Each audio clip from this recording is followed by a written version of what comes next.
Salam sejahtera tuan-tuan dan puan-puan yang dihormati dan dikasihi sekalian.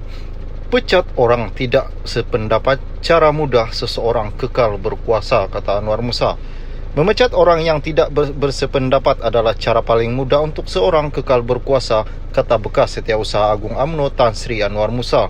Beliau berkata tindakan UMNO melakukan pemecatan dan penggantungan terhadap kepimpinan serta ahli parti semalam dilihat tidak mampu membersihkan kotoran yang ada dalam parti itu sendiri.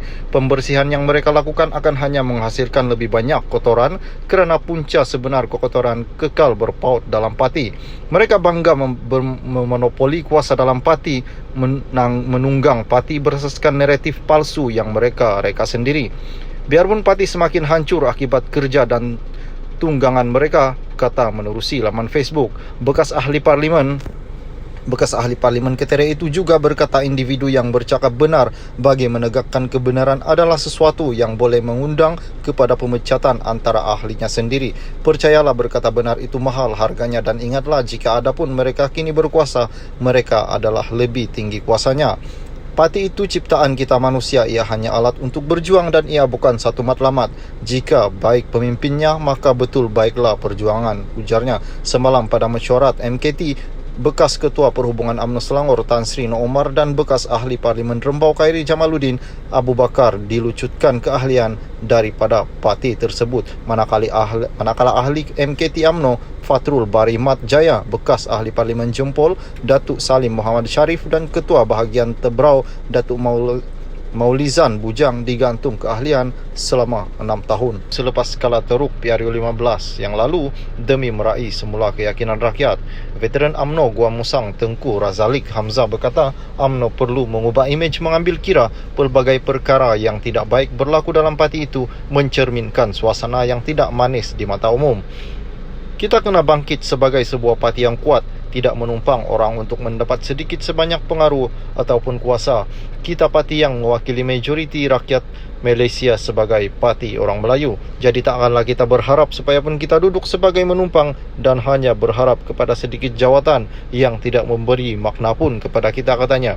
Beliau berkata demikian selepas mempenguruskan mesyuarat jawatan kuasa UMNO bahagian Gua Musang di Bukit Cekati di sini semalam.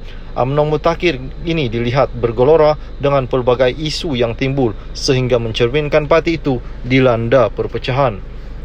Selain ketika berdepan PRU 15 yang lalu menyaksikan UMNO kalah teruk, kemelut dalam parti itu melarat sehingga ke pentas Perhimpunan Agung UMNO 2022 baru-baru ini apabila isyarat konflik jelas kelihatan dalam isu berkaitan dua jawatan tertinggi parti yang tidak dipertandingkan.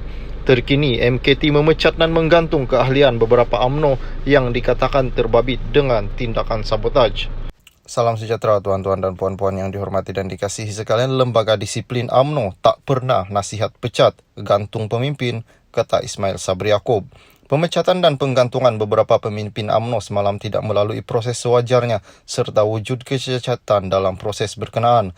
Naib Presiden UMNO Datuk Seri Ismail Sabri Yaakob menjelaskan beliau dimaklumkan bahawa lembaga disiplin parti juga tidak pernah menasihatkan Presiden UMNO Datuk Seri Dr. Zahid Hamidi untuk mengambil sebarang tindakan sedemikian, sebaliknya hanya memaklumkan mengenai terdapat laporan dibuat terhadap pemimpin yang dituduh. Sebagai sebuah parti bertamadun, UMNO mesti dilihat telus dan membuat sebarang tindakan. Saya menyatakan tidak setuju dengan keputusan itu atas alasan pemecatan dan penggantungan dibuat dan tidak mematuhi proses perundangan serta bertentangan dengan prinsip natural justice seperti membela diri, katanya dalam posting Instagram. Ismail Sabri